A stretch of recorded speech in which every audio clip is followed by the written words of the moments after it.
بڑی عجیب حدیث ہے کہ نبی علیہ السلام نے ارشاد فرمایا کہ جب کسی کے ہاں بیٹی پیدا ہوتی ہے تو ایک فرشتہ آ کر کہتا ہے ایک کمزور جان سے ایک کمزور جان پیدا ہو گئی.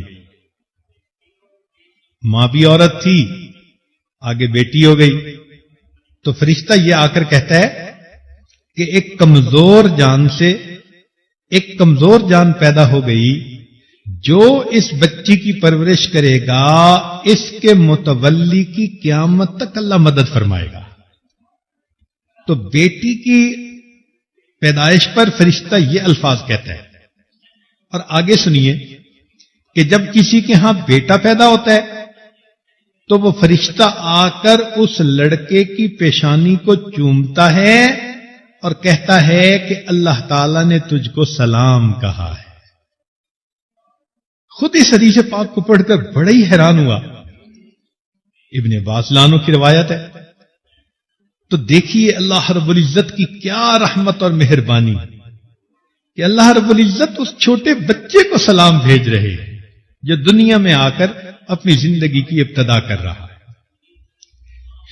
اسی لیے اگر کسی کے ہاں اولاد ہو، ہمیں بھی چاہیے کہ ہم اس بچے کے نیک ہونے کی دعا کریں اور بچے کے ماں باپ کو اللہ کا شکر ادا کرنے کی تلقین کریں.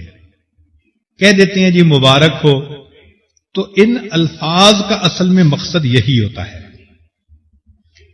ماں باپ کو چاہیے کہ جب اللہ تعالیٰ ان کو اولاد کی نعمت سے نوازے تو وہ دعا کریں اور شکر ادا کریں.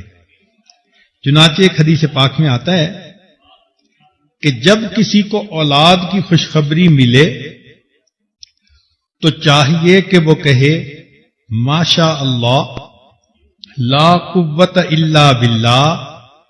ان الفاظ کے کہنے پر اللہ اس بچے کو ہر آفت اور مصیبت سے محفوظ فرمائیں گے. اب دیکھیے کتنے لوگوں کو اولاد ملی، لیکن حدیث مبارکہ میں بتائے گئے یہ الفاظ کم ہی لوگوں نے کہے ہوں گے. تو یہ چیزیں ہمیں سیکھنی ہیں کہ جب بھی بچے کی خوشخبری ماں باپ کو ملے تو کیا کہیں ماشاء اللہ لا قوت الا باللہ. ان الفاظ کے کہنے پر اللہ تعالیٰ اس بچے کو شیطان کے حملوں سے ہمیشہ محفوظ فرمائیں گے.